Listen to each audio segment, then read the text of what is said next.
saying, we asked the police, but the police did nothing. What do they mean by that? What they're trying to insinuate here is that we have gone to the police for help and the police have not helped us.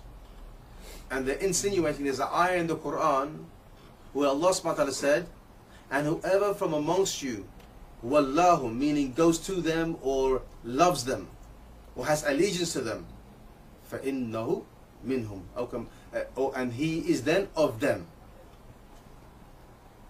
What a warped understanding these brothers have.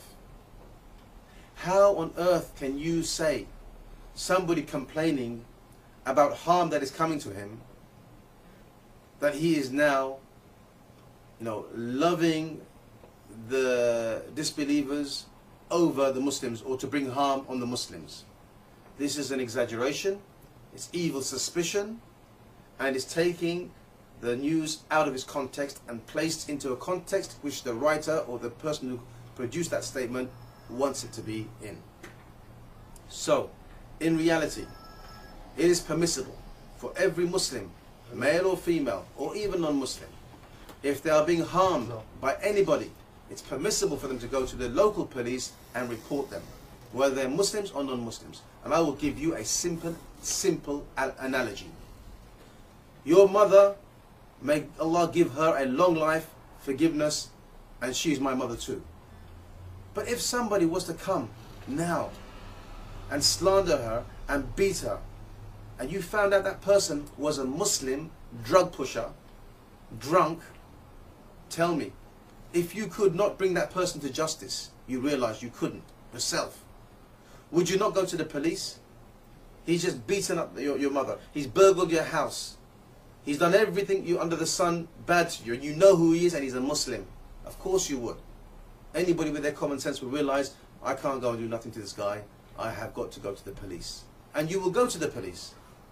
Now, would you say in that example that now you're making wala of the disbelievers over the believers? Of course not. This is a similar situation. These brothers have caused harm to us. Note, I call them brothers, even though they're upon the wrong methodology, and they call me a munafiq, and everybody in the Islamic Center, munafiq. Note, my brothers, these brothers have caused harm. They have brought upon our community harm. Our masjid was bombed. Brothers, understand, it was not just a petrol bomb. It was some sort of an accelerant used to basically blow down a wall. Can you imagine how severe that is? Our masjid, that section of it, is still out of action up to this day. If that bomb had gone off 1 hour before, there would have been a terrible, terrible bloodshed. Because there were people in there, and people tend to sleep in that section as well overnight, especially now that Fajr and Isha are very close.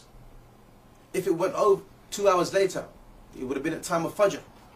If it was done in the daytime during the Quran classes, there would have been children killed. And oh, you so-called jihadists, and I don't like to call you jihadists because you are far from the true jihad, but I call you tafiris.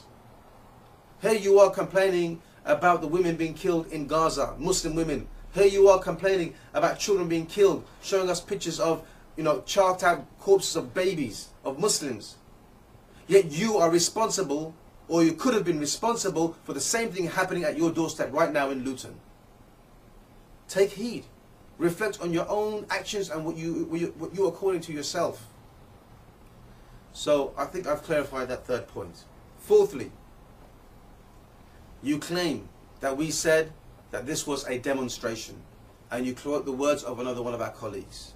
Again, I say to you, like in point 1, that is not permissible for you to carry the words of any other Muslim in a bad light until you have clarified from him what he meant.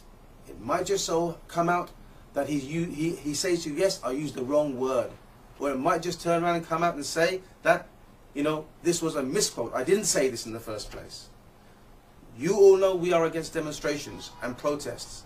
This was not a demonstration. This was not a protest. There was no political agenda. There was no placards, no banners. There was no calling of everybody who agrees with us. It was our masjid, Islamic Center alone. No one else.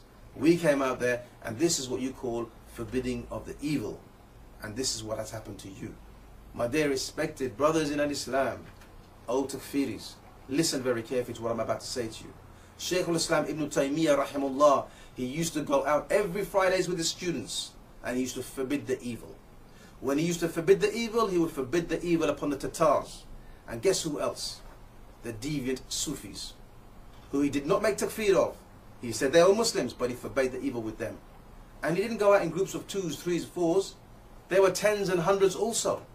Him and his followers, his students. So how can you say what we done is away from the manhaj of the Salaf?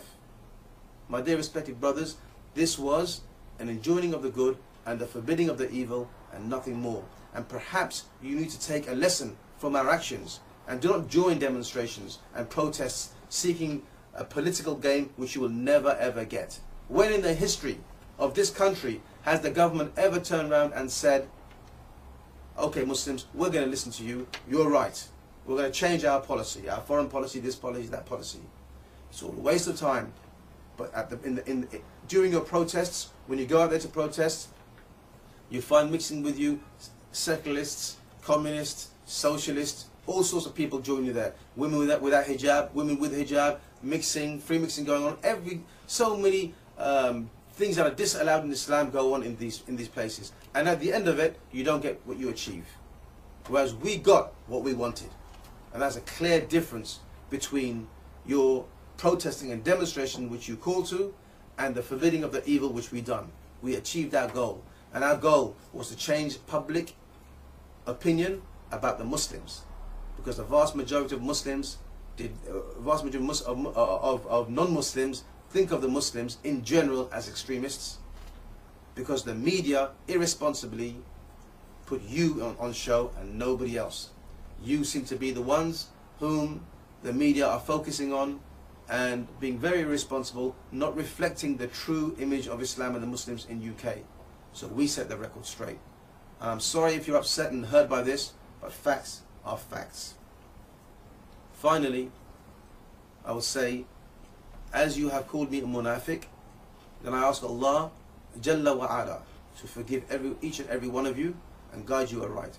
Jazakumullah khair. Subhanakallahumma wa bihamdika wa ashhadu an la ilaha illa anta wa astaghfiruka wa atubu ilayk. Assalamu alaikum.